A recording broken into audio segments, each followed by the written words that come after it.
Hello everyone, myself Dr. Sandhya and I welcome you all in my YouTube channel. Today we will discuss about introduction of laser and its application. तो students जो laser का जो topic है वो आपका आता है final year में और हम शुरू करते हैं कि लेजर क्या है। तो एक बार लेजर तक जाने से पहले हम एक बार देख देते हैं कि नॉर्मल लाइट और जो लेजर लाइट है दोनों में डिफरेंस क्या है। Light is the electromagnetic radiation and can be detected by the human आई।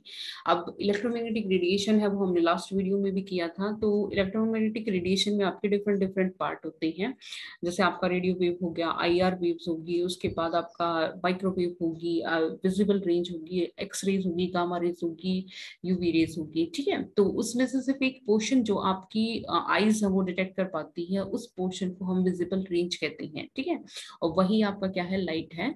लेकिन नॉर्मल लाइट और लेजर लाइट है, दोनों में डिफरेंस क्या है वो अब हम डिटेल में करते हैं। And laser stand for the light amplification by the stimulated emission of radiation. तो एक तरह से फुल फॉर्म जैसे लेजर है LASER, तो लेजर में L है वो स्टैंड करता है लाइट के लिए, A स्टैंड करता है एम्प्लीफिकेशन के लिए, S स्टैंड करता है स्टिमुलेटेड के लिए, E स्टैंड करता है एमिशन के लिए, एंड R फॉर रेडिएशन। ठीक है, तो एक तरह से लाइट एम्प्लीफिकेशन है, एम्प्लीफिकेशन मतलब किसी चीज के एम्पलीट्यूड को बढ़ा देना। ठीक है, और उसके बाद फिर आपका क्या है, स्टिमुलेटेड एमिशन। तो स्टिमुलेटेड एंड स्पॉन्टेनियस एमिशन का बेटा मैं नीचे डिस्क्रिप्शन में डाल दूंगी लिंक, मैंने बनाई हुई है इसके ऊपर वीडियो। तो स्टिमुलेटेड एमिशन नॉर्मल क्या होता है कि जैसे हम बात करते हैं कि ग्राउंड स्टेट होगी और एक्साइटेड स्टेट होगी। ठीक है, तो एटम फॉर एग्जांपल आपके एक्साइटेड स्टेट में है, तो वो एक टाइम पीरियड के बाद खुद अपने आप नीचे ग्राउंड स्टेट में आते हैं, और नीचे जब वो ग्राउंड स्टेट में आएंगे तो वो क्या करेंगे, वो जो दोनों लेवल्स के बीच का जो एनर्जी डिफरेंस है उतनी एनर्जी वो रिलीज करते हैं। ठीक है, तो अगर वो खुद आ रही है तो उस प्रोसेस को हम स्पॉन्टेनियस एमिशन कहते हैं, और अगर हम कोई बाहर से एक्सटर्नली मतलब फोटोन उसको प्रोवाइड कर रही है, वो उसको फोर्स बाई फोर्स नीचे लेके आ रहा है, तो उसको हम क्या कहते हैं, स्टिमुलेटेड एमिशन कहते हैं। उसके बाद है laser is the device that emit a collimated monochromatic beam of the light which is highly coherent. Coherent का मतलब क्या है कि when the phase difference between the two wave is constant. ठीक है, तो लेजर लाइट है उसकी मतलब एक तरह से हम कह सकते हैं कि कैरेक्टरिस्टिक्स है वो क्या है कि कॉलिमेटेड होगी। ठीक है, मतलब एक फाइन लाइन के फॉर्म में होगी।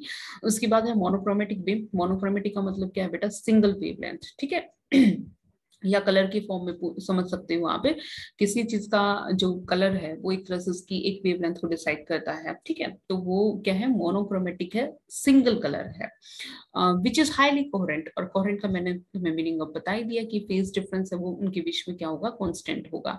Laser light is different from the conventional light as it has extra ordinary property which is not present in the ordinary source of light.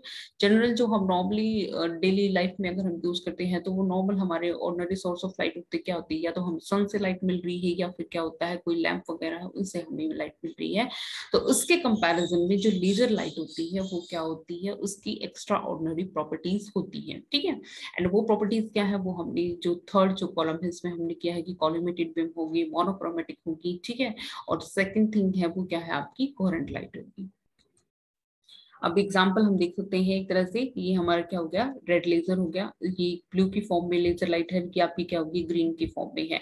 तो एक आपने डिफरेंस ऑब्जर्व किया होगा कि नॉर्मली जो हम बल्ब यूज करते हैं या टॉर्च यूज करते हैं तो एक फाइन बीम की फॉर्म में हमें लाइट नहीं मिलती। ठीक है, या फिर आपने पॉइंटर देखा होगा कोई भी प्रेजेंटेशन की ड्यूरेशन, तो वो एक तरह से क्या होता है, पिन पॉइंट, एक पॉइंट के ऊपर जाके वो चीज फोकस होती है। सेम आपने जैसे लैब्स में भी देखा होगा, तो लैब्स में नॉर्मली हम हीलियम नियॉन लेजर है वो यूज करते हैं, तो वो आप देखोगे कि आपने काफी डिस्टेंस के ऊपर उस चीज को रखा हुआ है, और वहां से जो बीम बनेगी वो एक तरह से फाइन, एक वायर की फॉर्म में इतनी फाइन बनेगी, और वो एक तरह से आप उसको अगर दीवार पे फोकस कर रहे हो तो वो एक डॉट के फॉर्म में बेटा आपको मिलेगा। ठीक है, लेकिन ये चीज हमें ऑब्जर्व नहीं होती, अगर मैं टॉर्च ले रही हूँ और मैं टॉर्च से देखती हूँ तो वो लाइट क्या होती है, एक तरह से स्प्रेटेड फॉर्म में हमें मिलती है। तो यही डिफरेंस होता है एक आपका लेजर लाइट का और एक ऑर्डिनरी लाइट का। उसके बाद हम बात करते हैं principle of laser. In the ordinary source of the light emit due to the spontaneous emission. अब वो स्प्रेडिंग क्यों होती है उसका रीजन आप यहाँ पे देखोगे कि ऑर्डिनरी जो सोर्स ऑफ लाइट होता है उसमें स्पॉन्टेनियस एमिशन होता है, therefore the photon of the light have the different frequency, phase and the state of polarisation. वो अपने आप एक्साइटेड स्टेट से ग्राउंड स्टेट में आते हैं, तो उनके लिए कोई आपने कोई बाउंड नहीं किया या फिर उनको एक तरह से कंपेल नहीं किया एक फेज में आने के लिए, तो वो अपने मन मर्जी से अपने टाइम टाइम पीरियड के अकॉर्डिंग नीचे आ रहे हैं, तो इन्होंने कहा इसकी वजह से क्या है कि उनकी फ्रीक्वेंसी, फेज या स्टेट ऑफ पोलराइजेशन है वो क्या होती है, डिफरेंट होती है. Light emitted in the laser is due to the stimulated emission and the amplification is done by the population inversion. अब लेजर लाइट जो होती है वो स्टिमुलेटेड एमिशन है, उससे एमिट होती है. तो तुम्हें डिफरेंस यहाँ एक चीज का पता चल गया होगा कि ऑर्डिनरी लाइट में क्या होता है, स्पॉन्टेनियस एमिशन होता है, और जो लेजर लाइट होगी इसमें क्या होगा, स्टिमुलेटेड एमिशन होगा. अब दोनों के बीच में डिफरेंस डिटेल में बेटा आपको पता होना चाहिए कि स्पॉन्टेनियस एमिशन क्या है, स्टिमुलेटेड एमिशन क्या है. And amplification is done by the population inversion. ठीक है, ये वर्ड थोड़ा सा आपके लिए नया है कि एम्प्लीफिकेशन है वो किसकी वजह से होता है, वो इन्होंने कहा पॉपुलेशन इन्वर्जन की वजह से होता है. पॉपुलेशन से आपको पता चल ही गया होगा कि अगर हम एटम्स के excited state and ground state की बात कर रहे हैं तो हम उन्हीं की पॉपुलेशन की बात कर रहे हैं. एंड इन्वर्जन का मतलब क्या होता है कि कोई चीज मतलब नॉर्मल जो होता है उसका बिहेवियर, उससे हमने क्या कर दिया, उसको अपोजिट कर दिया. ठीक है, तो यहाँ हम पॉपुलेशन इन्वर्जन की बात करेंगे तो हम क्या कहेंगे कि हम दो स्टेट्स की बात कर रहे हैं, एक अपना ग्राउंड स्टेट है, एक क्या है आपकी एक्साइटेड स्टेट है. ठीक है, तो ग्राउंड स्टेट में हम कहते हैं कि एक तरह से जो सबसे स्टेबल फॉर्म होती है वो क्या होती है, ग्राउंड स्टेट में होती है, और वहीं पे पॉपुलेशन है वो ज्यादा होती है.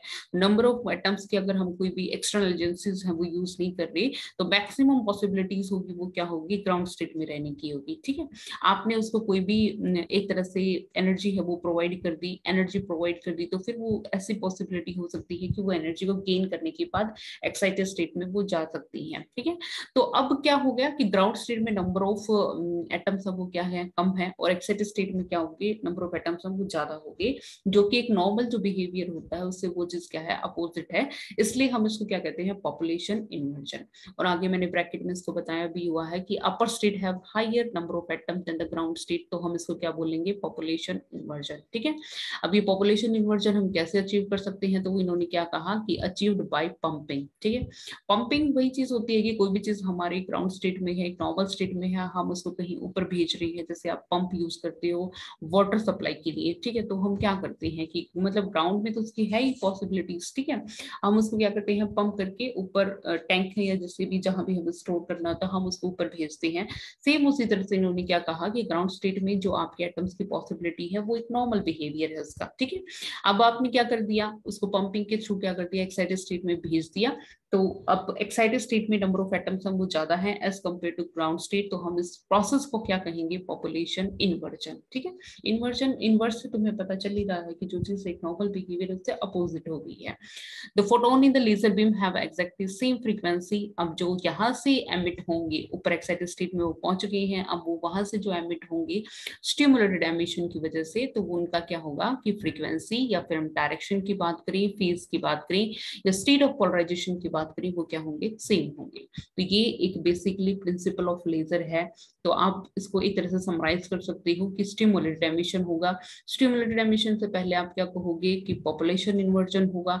पॉपुलेशन इन्वर्जन कैसे अचीव करोगे, तो वो फिर आप बताओगे कि पंपिंग की वजह से करेंगे. ठीक है, फिर आप बता सकते हो कि ऑर्डिनरी लाइट के लिए क्या क्या प्रॉपर्टीज होती है, एंड जो लेजर लाइट है उसमें क्या होगा आपका, frequency, direction and phase and the state of polarisation वो क्या होंगे, सेम होंगे. नेक्स्ट हम बात करते हैं कंपोनेंट ऑफ लेजर. अब लेजर है तो उसमें कौन से कंपोनेंट होंगे, तो हम कहेंगे कि फर्स्ट वन है वो आपका एक्टिव मीडियम है, सेकंड वन पंपिंग सोर्स, आप पंपिंग के लिए किस टाइप का सोर्स है वो यूज कर सकते हो. उसके बाद है हमारा रेजोनेटर. ठीक है, तो अब इन तीनों को डिटेल में करते हैं. सबसे पहले बात करते हैं एक्टिव मीडियम की. ठीक है, तो एक्टिव मीडियम क्या होता है, it is the collection of atom molecules and ions. Basically जहां आप ट्रांजिशन करा रहे हो तो वो क्या आप ले रहे हो. ठीक है, वो आपका सॉलिड के फॉर्म में भी हो सकता है, लिक्विड की फॉर्म में भी हो सकता है, वो गैस के फॉर्म में भी हो सकता है. ठीक है, तो एक तरह से कलेक्शन है किसका, एटम मॉलिक्यूल्स एंड आयंस का, और वो पॉसिबिलिटीज है आपकी सॉलिड, लिक्विड, गैस किसी भी फॉर्म में हो सकता है. तो आप गैस लेजर फॉर एग्जांपल हम यूज करते हैं, तो गैस लेजर में हम एग्जांपल देंगे कि हीलियम नियोन लेजर होगा, हीलियम गैस लेंगे, नियोन होगी. ठीक है, दोनों का मिक्सचर हम लेके चलते हैं.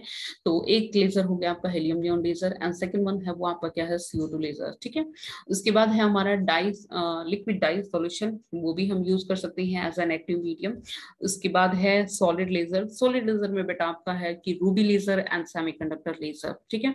तो रूबी क्रिस्टल है वो हम यूज करते हैं, और उसके बाद आपका सेमीकंडक्टर लेजर है वो भी आपकी, ये दोनों एग्जांपल है आप दे सकते हो किसके लिए, सॉलिड लेजर के लिए। Active medium must have metastable state. Metastable state आपके लिए थोड़ा सा डिफरेंट वर्ड है। मेटास्टेबल स्टेट क्या होती है बेटा, कि नॉर्मल हमने कहा कि ग्राउंड स्टेट है, ग्राउंड स्टेट से एनर्जी गेन करने के बाद कोई भी एटम है वो कहाँ पहुंच गया आपका एक्साइटेड स्टेट में।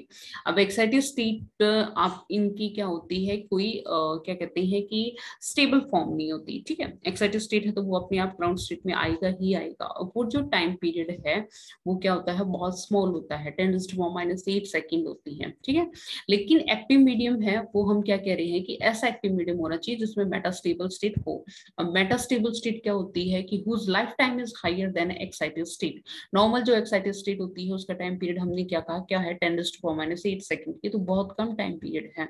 तो अगर हम कह रहे हैं कि जो हमने एक्साइटेड स्टेट बनाई है उसका क्या होना चाहिए कि टाइम पीरियड है वो इस नॉर्मल एक्साइटेड स्टेट से क्या होना चाहिए, ज्यादा होगा, तभी हम उसको क्या कहेंगे, metastable state. In such state, stimulated emission will take place as compared to the spontaneous emission, which leads to laser action. ऐसे जो states होती हैं उनमें spontaneous emission है वो होता है, स्टिमुलेटेड एमिशन है वो होता है, और उसकी वजह से क्या होता है, वही हमें लेजर एक्शन के लिए चाहिए as compare to spontaneous emission, ठीक है। तो एक्टिव मीडियम के लिए बेसिकली बेटा क्या होगा कि आप किस टाइप का मटेरियल है वो यूज कर रहे हो, वो आपका गैस की फॉर्म में भी हो सकता है, वो आपका लिक्विड की फॉर्म में भी हो सकता है, वो सॉलिड की फॉर्म में भी हो सकता है। उनकी एग्जाम्पल आप मेंशन कर सकते हो कि एक्टिव मीडियम है तो अपने पास पॉसिबिलिटीज क्या क्या है, उसके कॉरस्पॉन्डिंग जो एग्जाम्पल्स हैं वो क्या होंगे। एक और चीज ऐड करनी है, वो क्या है कि मतलब एक्टिव मीडियम ऐसा होना चाहिए जिसमें मेटास्टेबल स्टेट होगी, क्योंकि उसी की वजह से फिर आपका क्या होगा, स्पॉन्टेनियस एमिशन होगा, ठीक है। नेक्स्ट आता है हमारा पंपिंग सोर्स। हमने क्या कहा कि हमें चाहिए population inversion, and population inversion के लिए हमें क्या करना है, उनको पंप करना है to excited state. To create the population inversion, a method is adopted by which the upper level is more rapidly populated than the lower level of the active medium. अब population inversion क्या होता है कि हमें जो upper level है उसमें number of atoms हैं उनको क्या करना है, increase करना है as compared to lower level, ठीक है। तो ये अपना जो प्रोसेस होगा इसको हम क्या कहेंगे, pumping. The process by which the population inversion is attend is called pumping. और पंपिंग के लिए अपने पास पॉसिबिलिटीज हैं वो क्या है, pumping may be done by optical pumping, ठीक है, आप फ्लैश लैंप की हेल्प से है वो भी मतलब पंप कर सकते हो। सेकंड यहाँ पर क्या है, इलेक्ट्रिक डिस्चार्ज, आप इलेक्ट्रिक डिस्चार्ज की हेल्प से उनको पंप करके ऊपर एक्साइटेड स्टेट में भेज सकती हो, या फिर ऐसा हो सकता है कि सुटेबल एक्सोथर्मिक केमिकल रिएक्शन है वो हम यूज कर सकते हैं, उसकी एनर्जी से हम उसको ग्राउंड स्टेट से एक्साइटेड स्टेट में भेज सकते हैं, ठीक है। तो एक तरह से पंपिंग एक प्रोसेस है जिसमें आपने ग्राउंड स्टेट से किस में भेजा, उसको एक्साइटेड स्टेट में भेजा। एंड एक्साइटेड स्टेट में भेजने के लिए हम क्या कहेंगे, डिफरेंट पॉसिबिलिटीज हैं, ऑप्टिकल पंपिंग हो सकती है, इलेक्ट्रिक डिस्चार्ज हो सकता है, या फिर आपका क्या है, स्टेबल एक्सोथर्मिक केमिकल रिएक्शन हो सकती है, ठीक है। उसके बाद है बेटा आपका रेजोनेटर, या फिर हम कह सकते हैं optical resonator. It is the main component of the laser. Laser का जो भी मतलब एक तरह से प्रोसेस होगा वो एक तरह से इसके बीच में होगा।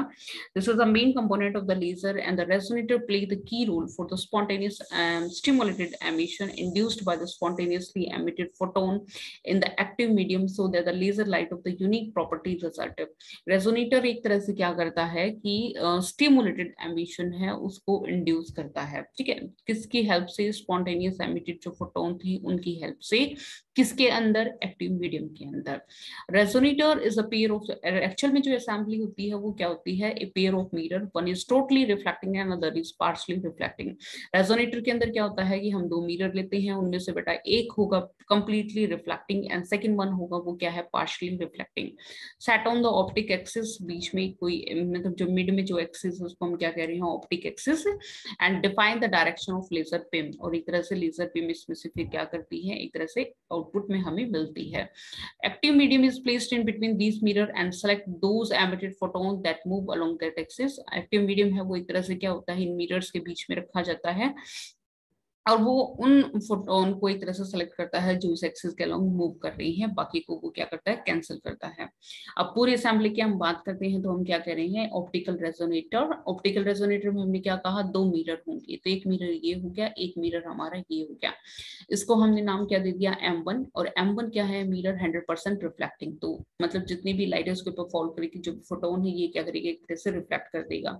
ये हमारा येलो कलर में अपना क्या है, एक्टिव मीडियम। ठीक है, एक्टिव मीडियम के लिए हमने पॉसिबिलिटीज क्या क्या बताई थी, सॉलिड, लिक्विड, गैस, किसी भी फॉर्म में हो सकता है। यहाँ से आप एक तरह से वो कर रहे हो, पंपिंग कर रहे हो, तो ऑब्वियस सी बात है, इसका मतलब क्या है कि पॉपुलेशन इन्वर्जन अटेन करना। ठीक है, उसके बाद फिर आपका क्या है, M2 मिरर, ये क्या करेगा, पार्शियली रिफ्लेक्टिंग, और ये कंप्लीटली रिफ्लेक्टिंग है, तो ये यहाँ से कोई भी लेजर है वो उसको जाने नहीं देगा, तो ये कंप्लीट जो आउटपुट है वो हमें कहाँ मिलेगी, इसके थ्रू ही मिलेगी, जो पार्शियली रिफ्लेक्टिंग है। ठीक है, तो यहाँ से हमें क्या मिलेगी, लेजर आउटपुट। उसके बाद है प्रॉपर्टीज ऑफ लेजर। तो प्रॉपर्टीज लेजर की क्या क्या है बेटा, एक डायरेक्शनलिटी, ठीक है, कि एक ही डायरेक्शन में होगा।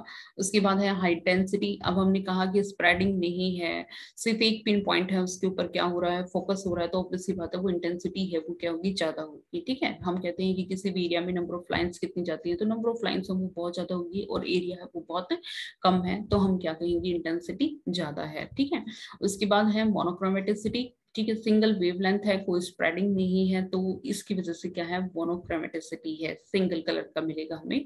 High degree of coherence, coherence का हमने पढ़ लिया है अभी, कि कोहेरेंस में अपना क्या होता है, एक तरह से सेम फेज में हम कह सकते हैं, या फिर हम कह सकते हैं कि कांस्टेंट फेज डिफरेंस होगा। तो एक तरह से ये प्रॉपर्टीज हैं 4 लेजर के लिए, आप लिख सकते हो, directionality, high intensity, monochromaticity and high degree of coherence. ठीक है, उसके बाद हम बात करेंगे किसकी, एप्लीकेशन ऑफ लेजर।